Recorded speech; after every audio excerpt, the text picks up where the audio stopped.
온라인 새벽 기도회를 시작하며 함께 고백하죠. 우리 모일 때 주 성령 임하리.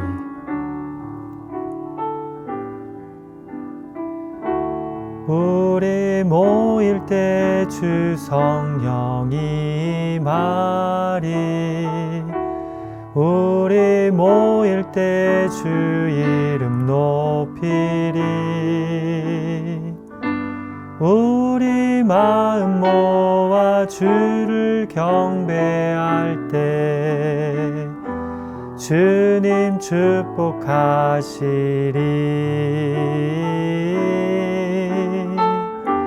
주님 축복하시리. 우리 모일 때 우리 모일 때 주 성령 임하리.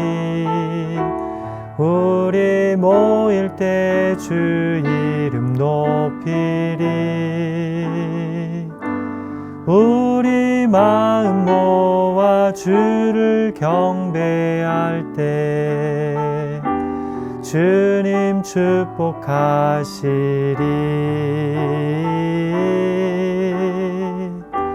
주님 축복하시리.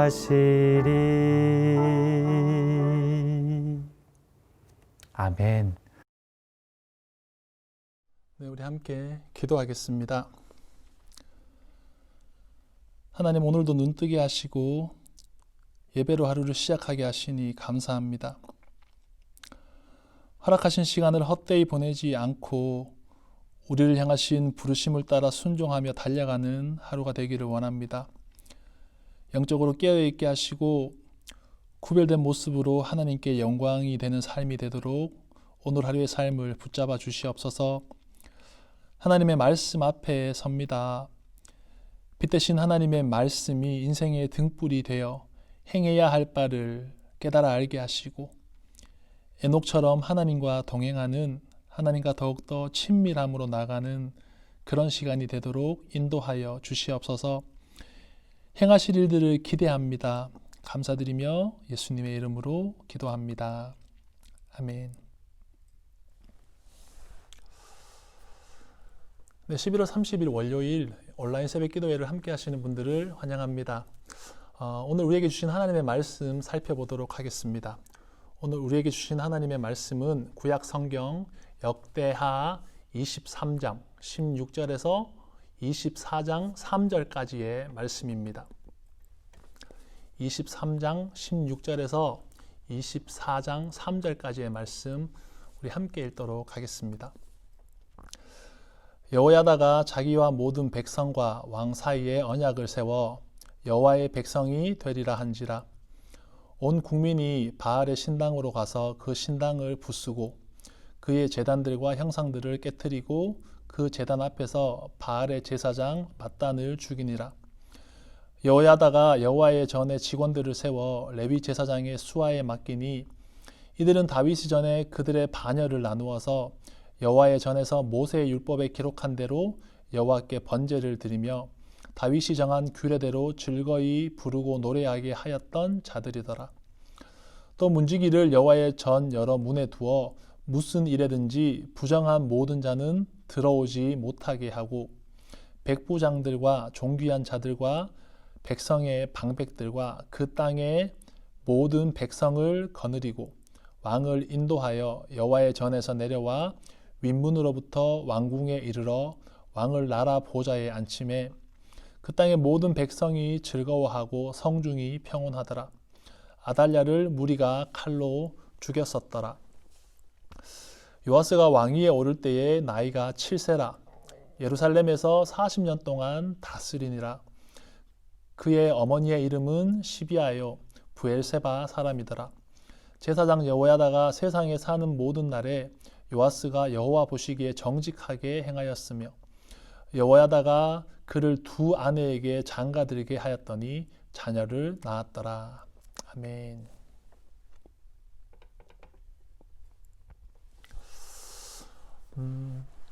역대하 23장을 보면서 저희가 먼저 발견하게 되는 것은 한 사람의 우상 숭배자로 인해서 온 나라가 고통과 어둠의 시간을 보내기도 하고 또 한 사람의 신실한 믿음의 사람으로 인해서 그 나라가 회복되고 하나님의 은혜를 입기도 한다는 것입니다.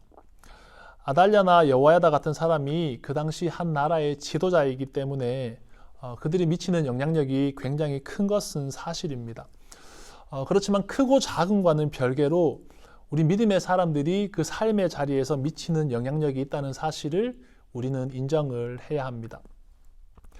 우리가 경험하고 아는 것처럼 나 한 사람의 말과 행동이 때로는 하나님께 영광이 되고 때로는 좋지 못한 결과를 가져오기도 합니다. 성도로 부르심을 받은 우리는 그런 부분에 대해서 책임의식을 가지고 살아가야 한다는 거죠.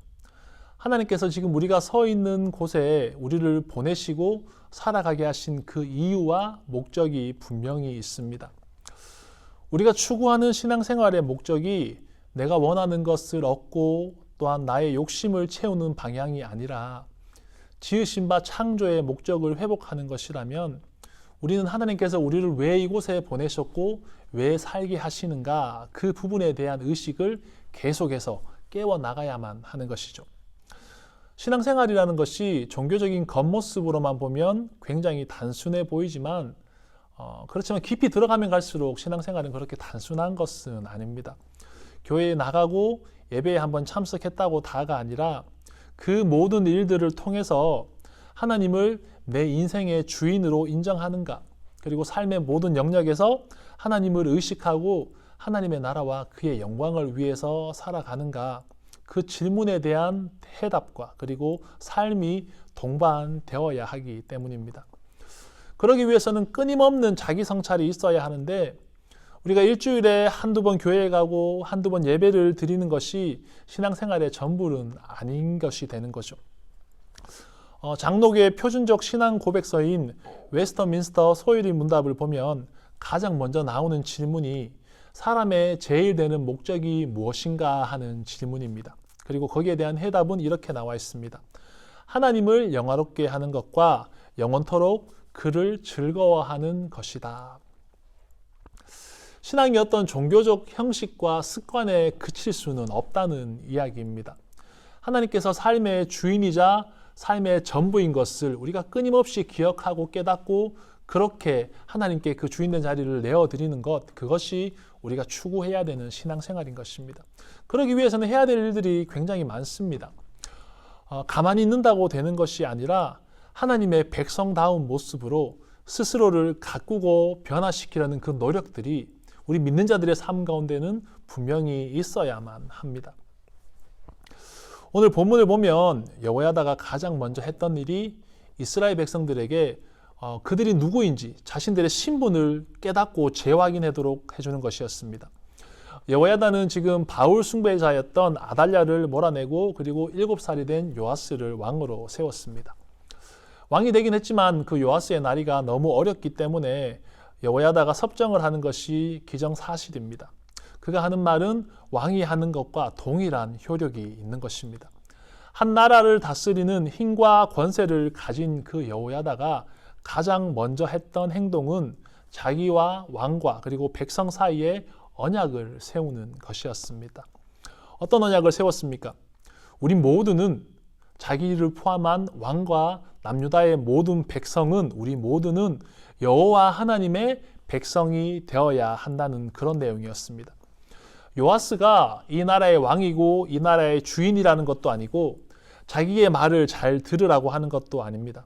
자신을 포함한 모든 사람은 하나님의 백성이 되어야 한다라고 그렇게 선포를 하는 것입니다. 하나님께 부르심을 받았다고 생각하는 유대 민족에게는 이 말이 너무나도 당연한 소리처럼 들리겠지만 사실 현실을 보면 그렇지가 않습니다. 우상 숭배자인 아달랴가 통치하는 기간 동안 남유다의 그 신앙과 영적인 질서는 완전히 무너져 버렸기 때문입니다. 그들이 생각하는 그 삶의 방식에는 우상 숭배가 자리 잡고 있었습니다. 남유다가 하나님의 백성으로 회복되기 위해서는 지금 그들에게는 버리고 무너뜨리고 그리고 포기하고 죽이는 작업이 있어야 하는 것입니다. 지금까지 지내왔던 그 삶의 방식들을 바꾸고 버려야 했고 우상의 제단들을 무너뜨려야만 했고 그리고 바알의 제사장을 죽여야 했습니다. 지금 나에게 익숙한 것, 나에게 이익을 준다고 생각했던 것, 그리고 나에게 도움이 되고 나에게 필요하다고 생각했던 그 모든 관계들을 끊어버리고 하나님의 사람으로, 그리고 하나님만으로 출발하는 그 새로운 삶을 그들이 시작을 해야 하는 것입니다. 여러분, 그렇지만 우리가 언제나 느끼는 듯이 익숙한 것을 포기하는 일에는 굉장한 고민과 불안감이 찾아오기 마련입니다. 지금보다 더 나아질 수 있을까? 내가 더 잘할 수 있을까? 그렇게 했을 때 힘들고 어려운 일은 생기지 않을까? 지금껏 누려왔던 그 모든 것들을 다 포기해야 하는 것은 아닐까? 그 결단의 시간 앞에는 이런 생각들이 분명히 찾아옵니다. 그런데 우리의 신앙이 미지근해지고 신앙이 성장의 단계에서 자꾸만 넘어지는 이유가 바로 거기에 있지 않냐는 것입니다. 하나님과 나와의 관계를 방해하는 것들을 우리가 단호히 버려야 하는데 머리로는 알면서도 그 삶이, 그 방식이 너무나도 익숙하기 때문에, 혹은 나에게 이익을 주기 때문에, 혹은 어떤 두려움 때문에 그렇게 하지 못하는 경우가 얼마나 많은지 모릅니다. 그런데 지금 여호야다는 철저하게 무너뜨리고 버리고 죽였습니다. 그 누구의 눈치도 보지 않고 오직 하나님의 뜻에만 순종하였고, 그리고 다른 방법은 생각하지 않았습니다. 그 후에 회복의 역사가 일어났다는 그 사실을 우리는 성경을 통해 보면서 주목을 해야 합니다. 정권이 바뀌고 사람이 바뀌고 방식이 바뀌고 그 모든 것이 다 바뀌어도 하나님께서 붙잡아 주시면, 하나님께서 함께 하시면 반드시 회복하고 부흥하고 성장한다는 것을 우리는 성경을 통해서 기억을 해야 합니다. 하나님이 역사의 주인이시기 때문에 우리의 흥망성쇠가 하나님의 손에 달려 있습니다. 하나님의 백성은 하나님의 뜻과 하나님의 방법에 순종해야 하는 것입니다. 예수님은 마태복음 9장에서 생배 조각을 낡은 옷에 붙이지 말고 새 포도주는 또한 새 부대에 넣으라고 그렇게 말씀을 하셨습니다. 복음으로 구원을 받은 사람이 옛사람의 율법에 매여서 살아갈 수 없기 때문입니다. 신분이 바뀌었으니 이제는 그에 합당한 삶의 방식과 목표를 추구해야 하는 것입니다. 이전 것은 지나갔고 이제 새로운 피조물이 되었으니 우리가 하나님의 사람으로 또한 새로운 삶을 살아가기 위한 그런 결단과 도전이 있어야 한다는 이야기입니다. 여호야다의 모습을 보면서 저와 여러분들에게 질문을 하고 또한 도전을 하고 싶습니다. 우리가 구원받은 하나님의 백성답게 살아가기 위해 지금 포기하고 버려야 할 것들은 무엇입니까? 지금 하나님과 나 사이를 갈라놓고 방해하는 것들은 무엇입니까? 그리고 우리의 신앙을 자꾸만 미지근하게 만드는 것은 무엇입니까? 우리의 삶 가운데 그런 요소들이 있다면 과감히 잘라내고 버리고 그렇게 포기할 수 있는 오늘 하루의 삶이 되기를 원합니다. 그게 무엇인지는 알 수 없습니다. 사람마다 다르겠죠. 어떤 사람에게는 재물이 될 수도 있고, 어떤 사람에게는 명예가 될 수도 있고, 사람과 사람 사이의 관계가 될 수도 있고, 또한 재미와 쾌락이 될 수도 있습니다. 그러나 그게 무엇이든지 간에 하나님을 먼저 선택하고 붙잡을 수 있는 그 거룩한 개혁과 혁명이 우리의 삶 가운데 일어나야만 합니다. 그 일을 통해서 우리의 신앙이 어떻게 회복되고 어떻게 뜨거워지는지를 우리가 간구하며 하나님께 기도해야만 됩니다. 그 삶 가운데 하나님께서 은혜를 부어주실 것입니다. 오늘 하루의 삶을 지나면서 우리의 삶 속에, 우리의 마음 속에 그런 거룩한 개혁과 변화가 일어날 수 있기를, 그런 은혜가 있기를 주님의 이름으로 축복합니다. 그렇게 종교개혁이 성공하고 난 후에 남유다에는 평안이 찾아왔습니다. 그리고 24장으로 넘어가면서 왕으로 등극하였던 그 7세 된 요아스에 대한 이야기가 조금 더 나오게 됩니다. 그가 왕위에 오를 때 나이가 7살이었고 어머니의 이름이 시비아이고, 그리고 그 요아스가 40년 동안 통치를 했다라고 그렇게 이야기를 하는데, 그런데 그 뒤에 약간 꺼림칙한 표현이 하나 따라오게 됩니다. 그게 뭐냐면 여호야다가 사는 날 동안에는 요아스가 하나님 보시기에 올바른 정치를 했다라는 것입니다. 그러면 여호야다가 죽고 난 후에는 어떻게 된다는 이야기입니까?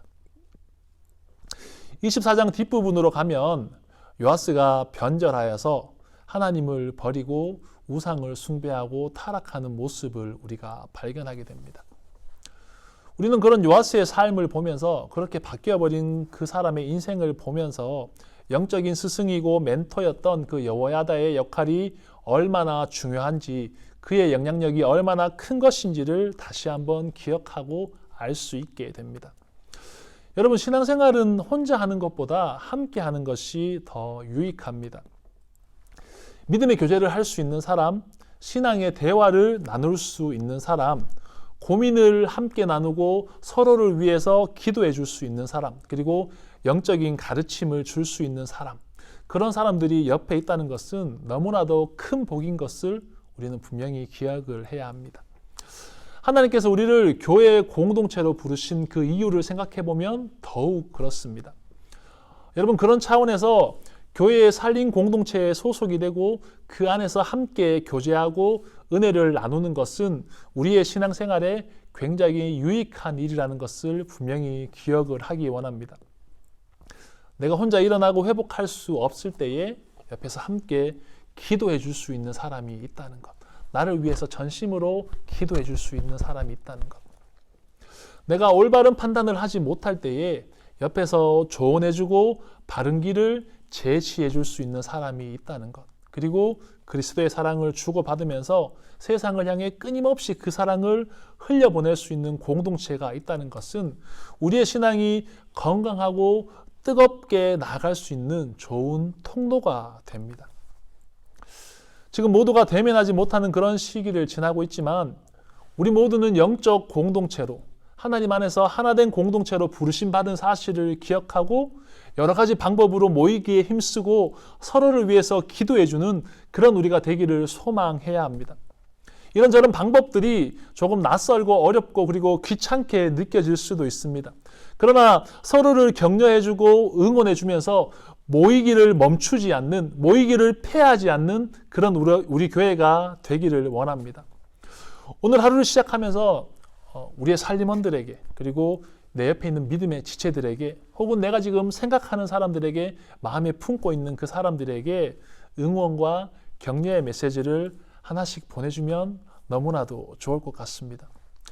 기도하는 마음으로 보내는 그 메시지 하나가 하나님이 여전히 당신을 사랑하고 당신을 응원하고 계신다는 그 간단한 문장 하나가 어떤 사람에게는 소망이 되고 힘과 위로가 된다는 그 사실을 기억하면서 우리 모두가 믿음의 공동체를 더욱더 든든하게 세워나갈 수 있는 그런 하루가 될 수 있기를 소망합니다. 네, 이제 설교를 정리하겠습니다. 오늘 여호야다의 개혁을 보면서 우리가 추구하고 나가야 할 방향이 무엇인지를, 그리고 지금 나의 삶 속에서 포기하고 버려야 할 것이 무엇인지를 생각해보는 시간을 가지기 원합니다. 우리가 하나님과 더욱더 친밀한 관계로 나가기 위해서 우리 안에 거룩한 개혁과 그 결단이 있기를 기도하면 좋겠습니다. 그리고 하나님은 우리 모두를 신앙의 공동체로 부르셨습니다. 여러분, 주위를 한번 둘러보시고 함께 걸어가고 있는 그 믿음의 지체들을 향해서, 혹은 옆에 넘어져 있고 쓰러져 있는 그 연약한 지체들을 향해서 격려하고 응원하고 손을 내밀고 서로를 위해서 기도해 줄 수 있는 그런 오늘이 되도록, 그 작은 실천으로 인해서 하나님의 은혜가 우리의 삶 가운데 더욱더 풍성하게 나눠질 수 있도록 그런 하루를 살아가는 우리 모두가 되었으면 좋겠습니다. 그 하나님의 은혜가 오늘 하루 우리의 삶 가운데 풍성하기를 축복합니다. 기도하겠습니다. 하나님, 여호야다의 종교 개혁을 통해서 우리가 나가야 할 길을 알게 하시니 감사합니다. 하나님의 백성답게 살아가기 위해 버려야 할 것들은 과감히 버리게 하시고, 또한 취해야 할 것이 무엇인지를 지혜롭게 분별하는 우리 되게 하여 주시옵소서. 오늘 하루를 지나면서 만나게 되는 수많은 선택과 결정의 순간에 하나님의 뜻을 따르게 하시고, 그로 인해 하나님의 평강이 가득한 하루가 되도록 인도하여 주시옵소서. 지으신 바 목적을 따라 하나님의 영광을 위해 살아가는 우리 되게 하여 주시옵소서. 하늘에 계신 우리 아버지여, 이름이 거룩히 여김을 받으시오며 나라의 임하옵시며 뜻이 하늘에서 이룬 것 같이 땅에서도 이루어지이다. 오늘날 우리에게 일용할 양식을 주옵시고 우리가 우리에게 죄 지은 자를 사하여 준 것 같이 우리 죄를 사하여 주옵시고 우리를 시험에 들게 하지 마옵시고 다만 악에서 구하옵소서. 대개 나라와 권세와 영광이 아버지께 영원히 있사옵나이다. 아멘. 이제 우리 개인의 기도하는 시간을 가지도록 하겠습니다. 우리 함께 기도의 자리로 나가겠습니다.